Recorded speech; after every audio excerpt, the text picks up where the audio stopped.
What's up, guys? Welcome back to Airbnb ABCs. Today, we are going to talk about how you can really become an Airbnb Superhost or a VRBO Premier Host, depending on which one of these that you list on. I recommend listing on both. But before we get started, I want you to subscribe down below so you don't miss anything. And if you guys want to check out how we run our Airbnb business, the properties that we buy, how we are able to manage these remotely from several hundred miles away, and it could work, several thousand miles away, doesn't matter. Check out the other videos that are on this channel. Getting Airbnb Superhost status, getting VRBO Premier Host status, it's really not that hard. And again, if you guys are having trouble getting these, leave me a comment down below, check out the other videos, see how we did it, because we were able to get it done really fast. Because in my opinion, these Superhost status are a lot like getting into the Discovery card. Diamond Jim Brady over here just asked if we accept the Discover card. They're in an exclusive club called Anybody. Anyone can do it, and it's not that big of a deal. It does get you some various search engine advancement as far as where they place you. If you are a Superhost and a Premier Host, it will also give you, with Premier Host, the ability to boost your listing through bonus points that you get from getting reservations and completing those stays. But what I'm going to go over today is how to really become a super host and be able to really get those awesome reviews, those 5-star reviews that are going to get you more bookings than just simply being on any platform or direct marketing thing alone. The first thing that we're going to talk about is communication. This is always a problem in anything. If you look at like airline disasters, if you look at fire incidents that go wrong, if you look at almost anything, you look at personal relationships, communication is always a problem. So if you can focus on communicating with your guests, with the problems that they have when they reach out to you, or the good things that happen, you are going to end up getting great 5-star reviews. Because one of the things is even if something goes wrong, as long as people feel like they're being heard and they feel like you're doing something about it and you're keeping them in the loop especially, that is going to go a long way towards getting a 5-star review, even if the stay doesn't go exactly the way that you wanted it to. Everyone knows what they're getting into if they take their vacation and they stay at a Holiday Inn or they stay at a Hilton or a Sandals Resort or something like that. It's a very easy thing to look and see. What you are renting are unique stays, and that comes with some unique benefits and some unique risks. For one, no cabin or beach house or mountain home or whatever is going to be exactly the same. So you get unique benefits with anything. If you go, like for example, if you go to Disney and you stay in the lowest end resort or you stay in the highest end resort, if you notice, the architecture is exactly the same in all of those rooms. They just fancy it up here and there. But every rental property is different, and people are spending and risking their hard-earned money on your property. And not only that, they are risking the short amount of time that people get for their vacation time every year going to your property. So if they have questions about, like, how far is it from the entrance to this park? How far is it from the major city that it's attached to? For us, a lot of people ask, how far is it from Gatlinburg? How far is it from Pigeon Forge? How far is it from one of the entrances to the Great Smoky Mountain National Park? And if you can do that and respond quickly, then you're going to end up probably securing that booking, because that's probably in the first part, and working towards that 5-star review. If you have a problem, if someone messages you like the air conditioning doesn't work, the water doesn't work, whatever, these are things that have recently happened to us, so that, they're fresh in my mind. Communicate with them. Tell them that you're troubleshoot with them real quick. Tell them that you can get somebody out immediately. Tell them if you can't get somebody out, or if things just can't go well and you're just not gonna be able to get it fixed, communicate that immediately. We had air conditioning go out when it was like 85 degrees, at night. There was nothing that our HVAC guy could do about it. It was just fried, and we refunded that night's stay. But we communicated that, and we ended up getting a 5-star review for that whole stay because of the way that we communicated. The thing is that you do not have to be a tour guide, okay? And this is kind of where the communication line has to stop. You are renting them a place, and you can give them a few suggestions, but you don't need to plan their vacation for them. We had a guest reach out recently, and they were asking about all sorts of things, and like where to get firewood for our wood-burning fireplaces. No problem, I can handle that. Then they started asking me, like, where can I find the best Italian restaurants, things like that. I said, I don't know. I don't search around for Italian restaurants, and this is in the Smoky Mountains, so you're going to find a mountain type of food, Appalachian food, predominantly. You do not have to be their tour guide. We get a lot of bookings for our cabins that say that we picked this because of the communication that the host provides, and that is something that has secured us a lot of bookings. And so if you can up your communication game, you're probably going to get more bookings, more 5-star reviews, which means that you're going to be able to book more often at higher prices for more money. When you guys are making your listings, be sure that you're being honest with your listings. People don't like surprises. They've spent hundreds or thousands or maybe even tens of thousands of dollars to stay in your places. They don't want to be surprised by things that aren't exactly represented the way they were. Don't sell a cabin view that you took 7 years ago before the trees grew up. Have great pictures, but make sure it represents the space. Use, your wide angle lens, but don't make it look like the cabin is, 2,000 square feet when it's 1,000 square feet. Be sure to list the square footing in the listing so that people know.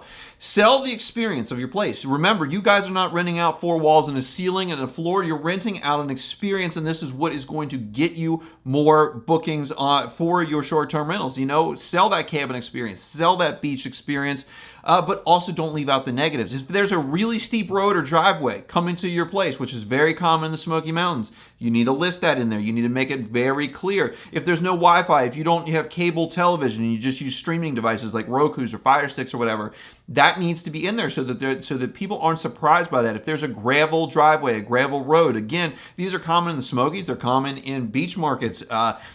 Let people know so that they don't bring their sports car that sits 1 inch off the ground and they bring a truck instead or just a regular car. With all of your amenities, make sure that everything works. Nothing is worse than going to a place and like half the things work. You got light bulbs out everywhere, the dishwasher leaks, the hot tub doesn't heat up correctly. Be sure that all your stuff works and fix things quickly. If there is a problem during a guest stay, be sure to fix things quickly, and then back to the first thing, make sure you communicate. Limit the amount of rules and chores that people have to do, and limit the amount of negativity as far as rules that you put in your listings. I see tons of listings where instead of coming out with, this is a beautiful cabin with gorgeous views, check out the woodwork, there's indoor and outdoor fireplaces, you can make a nice dinner in this great kitchen. I see the first things: there are no pets.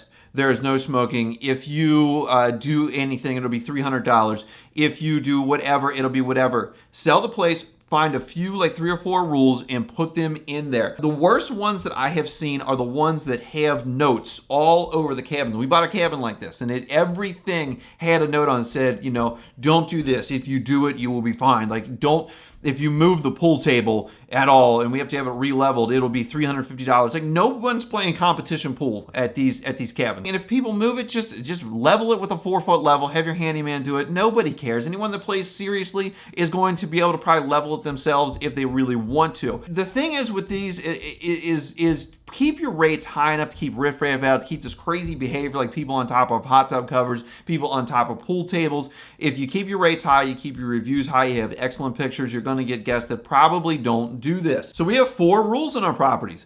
One is no parties, and the platforms have pretty much made this a big time no-no anyhow. Especially Airbnb has said that they will not tolerate parties of any kind. They just put that in their rules, and so that's kind of redundant on our part. Our minimum age is 25 to rent the place. That just kind of provides a level of maturity that we're looking for in our properties. There is no smoking, and there are no vaping, no candles or anything like that, and no pets whatsoever. We keep our places pet free. For one, to keep down on it with allergy concerns, and for 2, just to keep the place clean. Animals probably cause more damage than most people do, and so we don't want that in our place. And so we have those 4 rules in our house rules way down in the listing. Now, when these people go to reserve the place, they do get these house rules in every single message that comes up before they check in, up to their check-in instructions. But the thing is they don't have to be bombarded by that while you're trying to sell them your experience. They've already said, we're going to book this place. So they hit, reserve the cabin, and then it comes through in their reservation confirmation, it comes through in their check-in instructions, any inquiries that comes through, but it doesn't get them right at the beginning where you'd want to hook them with how awesome that your place is. And lastly on this is keep your checkout chores to a minimum. There has been a lot of really bad press on this, and people saying they're going to go back to hotels. And I know that there's a lot of hyperbole as far as what people make them do. Like people are saying they make them start laundry or whatever. And that's actually probably something that does happen. Like start laundry, whatever. do the bare minimum and then pay your cleaners more, or find a cleaner that will end up doing these things and pay them well. Pay your people well when you get good people. We only ask people to do 3 things.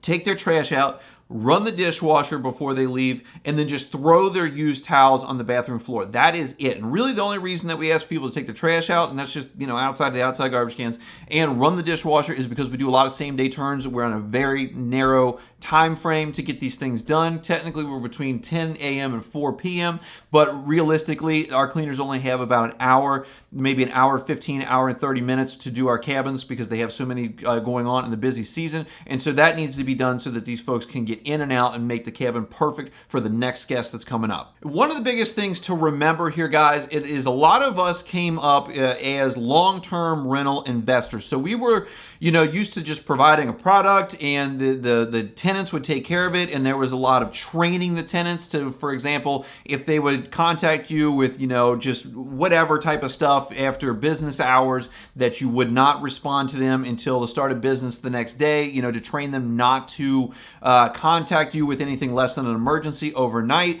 That's not the case here. These folks are in and out in just a few days or a few weeks or whatever, so you're not going to be able to train guests like you could train tenants. And that's one of the benefits as well, is that if you do get a bad guest, that they're not sticking around for a year or a month or whatever like that. If you have someone that's a pain in the butt, they're going to be gone soon. And if you have great guests, you're probably going to get another great guest behind that. People are on vacation. They're spending big dollars. This isn't your $1,200 a month, 1-bedroom, 2-bedroom apartment. We're pulling in, $10,000 a month on these 1 and 2 bed cabins. So, people expect quite a bit of money. They expect things to be as advertised in the pictures, the things that work. And if you guys can take all of this, the communication, keeping rules to a minimum, trying to create a very positive experience, keeping the chores for checkout to a minimum, and then just keeping in mind that these people are on vacation. They spent a ton of money, hopefully for you, to rent your place, and they want to have a good time. If you can do all of that and do it well, it's going to show in the reviews. You're going to be an awesome super host or premier host or whatever the heck you want to call it, and you will get more bookings and be able to book more, have a higher occupancy, have a higher rate that you're able to rent the place for, and you'll end up making more money. And just a couple of examples of this, we did have that HVAC issue that we had that was a big time pain in the butt. We had to send contractors out there and such, while these folks are on vacation trying to enjoy their last night there. It just didn't work out. Got a 5-star review out of it because of customer service and just communicating. We had a water go out. We had a well pump fail.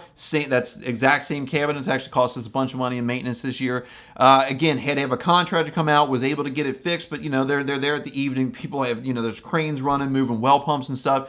5-star review because of communication and just being an awesome host. We had winter storms one time, no power. These folks were heating an entire cabin with their fireplace. They said it was the best time they've ever had in their life. Their kids had never seen snow. 5-star review on that one. Again, I checked up on them all the time, made sure that if they wanted to leave, that we could, they could. We would refund their money. It wasn't a big deal. And the biggest takeaway from this, guys, is short-term rental is not long-term rental. It's not real estate investing 100%. It is 50% real estate investing, 50% hospitality, and it probably might even be like a 30-70. If you want to be in this short-term rental game, you want to do well at it, you need to understand that you're in the hospitality business and that you need to take care of these folks and try to get those good reviews. Not bend over backwards, not take any crap from people, but just be sure that, if things are reasonable, that you're dealing with it, communicating well, and, it'll show, and your revenue will reflect the hospitality that you provide. Guys, click on these videos right here. They're going to tell you all about how we run our Airbnb business, the types of properties that we buy, what we're looking for. If we're buying properties right now, which we're kind of holding off right now with the interest rates and the prices, kind of just seeing where things are going to land. If you haven't subscribed yet, subscribe down below. Leave me a comment on any of this stuff. If you guys got questions, leave me comments down below. Love hearing from you guys. Hit the like button for me. I appreciate you all watching today, and I will see you in the next.